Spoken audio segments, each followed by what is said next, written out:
আজকে আমি আপনাদের সঙ্গে টক দইয়ের রেসিপি শেয়ার করব। মাত্র 10 থেকে 15 মিনিট সময়ের মধ্যে বানিয়ে নেওয়া যায়। আশা করি রেসিপিটা আপনাদের খুবই ভালো লাগবে। নমস্কার বন্ধুরা, রূপাস কিচেনে সবাইকে স্বাগতম। তাহলে চলুন দেখে নেওয়া যাক। শুরু থেকে শেষ পর্যন্ত দেখার জন্য আপনাদের কাছে অনুরোধ রইল। প্রথমে দুধ জাল দিয়ে নেব। এখানে আমি একটা কড়ার মধ্যে হাফ লিটারের থেকে একটু বেশি দুধ নিয়েছি। প্রায় 600 ml এর মতো দুধ আছে। দুধ হালকা গরম হলে দিয়ে দেব কিছুটা পরিমাণ গুঁড়ো দুধ। ওজন হিসাবে 100 গ্রামের মতো গুঁড়ো দুধ আছে। গুঁড়ো দুধটা লিকুইড দুধের সঙ্গে খুব ভালো করে মিশিয়ে নেব। গুঁড়ো দুধটা মিশিয়ে নেওয়ার পর কিছুক্ষণ জাল দিয়ে নিয়ে দুধটা ঘন করে নেব। এইভাবে অল্প একটু গুঁড়ো দুধ দিয়ে দুধটা জাল দিলে খুব তাড়াতাড়ি ঘন হয়ে যায় আর দইটা খেতেও খুবই ভালো হয়। গুঁড়ো দুধের পরিমাণটা আপনারা চাইলে বাড়িয়ে কমিয়ে নিতে পারেন। কিছুক্ষণ জাল দিয়ে নেওয়ার পর দেখুন দুধ আগের থেকেই অনেকটা ঘন হয়ে গেছে। এর থেকে আর বেশি ঘন করব না। দুধ খুব বেশি ঘন করার প্রয়োজন নেই। প্রায় 10-12 মিনিটের মতো জাল দিয়ে নিলেই হবে। গ্যাসের ফ্লেমটা বন্ধ করে দিয়ে দুধটা নামিয়ে রেখে ঠান্ডা করে নেব। এইভাবে নাড়তে নাড়তে দুধটাকে আমি ঠান্ডা করে নিয়েছি। তবে দুধ পুরো ঠান্ডা করব না, দুধটা হালকা গরম আছে, মানে হাতের আঙুল ডুবিয়ে রাখা যাবে ঠিক সেই রকম। এবার এর মধ্যে দিয়ে দেব 3 চামচের মতো জল ঝরানো টক দই। দই যদি ফ্রিজে থাকে তাহলে 1 ঘন্টা বাইরে রেখে তারপরেই দইটা দেবেন। ফ্রিজের ঠান্ডা দই নিয়ে যদি দুধের মধ্যে দেওয়া হয় তাহলে অনেক সময় দইটা নাও বসতে পারে।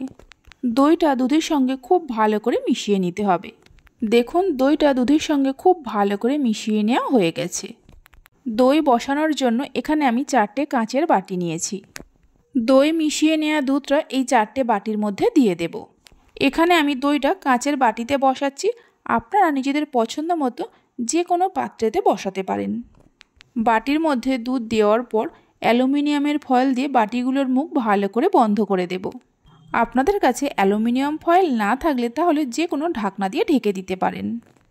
এদিকে একটা কড়াতে বেশ কিছুটা জল নিয়ে গরম করতে বসিয়ে দিয়েছিলাম। জলটা যখনই ফুটতে শুরু করবে কড়ার ওপরে একটা ছিদ্রযুক্ত থালা বসিয়ে দেব। থালার ওপরে একটা একটা করে বাটিগুলো বসিয়ে দিয়ে মিডিয়াম ফ্লেমে ঢাকা দিয়ে 10 থেকে 15 মিনিট সময় ধরে রান্না করে নেব। ঢাকনার মধ্যে যে একটা ছোট্ট ছিদ্র আছে কাগজের টুকরো দিয়ে বন্ধ করে দেব, তাহলে ভেতরের হাওয়া আর বাইরে আসতে পারবে না। 15 মিনিট পর ঢাকা খুলে দেখিয়ে দিচ্ছি। দেখুন দইটা কত সুন্দরভাবে বসে গেছে। এবার এই দইয়ের বাটিগুলো 1 ঘন্টার মতো ফ্রিজে রেখে ঠান্ডা করে নিয়ে তারপর আপনাদের দেখাচ্ছি। 1 ঘন্টার মতো ফ্রিজে রেখে দইগুলো ঠান্ডা করে নিয়েছি।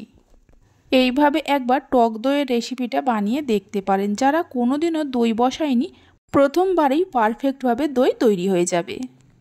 দইটা কেটেও দেখিয়ে দিচ্ছি, দেখুন কত সুন্দর হয়েছে। রেসিপি ভালো লেগে থাকলে অবশ্যই একটা লাইক করবেন, বন্ধুদের সঙ্গে শেয়ার করবেন। ভালো লাগলে চ্যানেলটি সাবস্ক্রাইব করে পাশে থাকা বেল আইকনটি প্রেস করবেন নতুন রেসিপির আপডেট পাওয়ার জন্য। তাহলে চলুন ভিডিওটা আমি এখানেই শেষ করছি। আপনারা সবাই ভালো থাকবেন, সুস্থ থাকবেন। ধন্যবাদ।